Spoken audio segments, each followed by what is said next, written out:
it's not even that serious, but like, what's going on?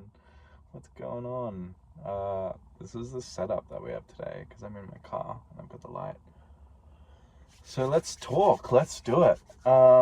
So here's my little thesis for today, which you saw in the title, which is that holiness is the natural state of a heart that is safe. A heart that feels and knows that it is safe. Holiness.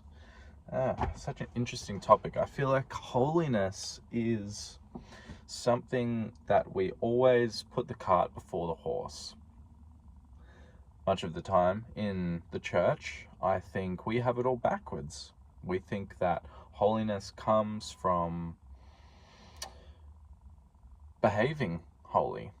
That if I behave in a holy way, and if I act in a pure way, and do all of the right things, albeit for the wrong reasons, then I can act my way into receiving grace, holiness, sanctification, all of the beautiful experiences that we've tasted at one point with our walk, in our walk with God.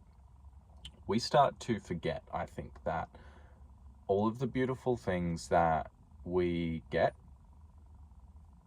and receive in our walk with God are actually a gift from God. They're a product of God's grace and gifting. They're not a product of something that we have done to earn it, or it's also not this mechanical thing where it's like, if I do X, I get output Y. If I act really holy, I get output feel really righteous and feel really pure. And no, it's all wrong. We get it on its head. And here's why. Because holiness is actually and you will agree with this, the times in which you've, felt the most holy, and that's not to say better than anyone, because that's like this self-righteousness thing. I'm talking about times in which you feel the most holy, the most pure, the most innocent, and just joyful in God. Those are generally the times where you've actually first accepted that God's love is infinite and unconditional. It's actually those times where you learn to really, really feel the safety of God's love, the safety and the immense, the stability in it. And when you can really, really rest in that, and you see it, you feel it as a free gift. It's like, I don't have to do X, Y, and Z to have this. It's always here.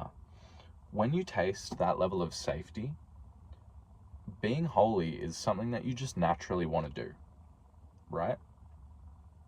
When you see that you are fearfully and wonderfully made, when you see that your body is a temple of God, and when you see and taste how good life is with the Lord, it becomes something really, really easy to do, because it just becomes your nature. You see yourself clearly in Him, and then, your desires do change, because you don't want to do anything to basically get in the way of the purity that you're feeling. It's like, well, I don't want to sin. I don't want to do none of that stuff which was giving me comfort before is like even slightly enticing to me, because I don't want anything to come in between me and my relationship with God. That is the most beautiful and important and fulfilling thing in my life, and I don't want anything to interfere with that. That's like a natural byproduct of loving God and feeling how much He loves you. That's not a natural byproduct of feeling anxious and feeling like I have to perform in order to be good enough for God or to be holy enough. It's not going to get you there. So, yeah, this is part one of this video, which I'll title, holiness is the natural state of a heart that is safe. And safety comes from God, not from you engineering it for yourself. Okay? So I'll see you in part two. Like this video, subscribe, and stay blessed.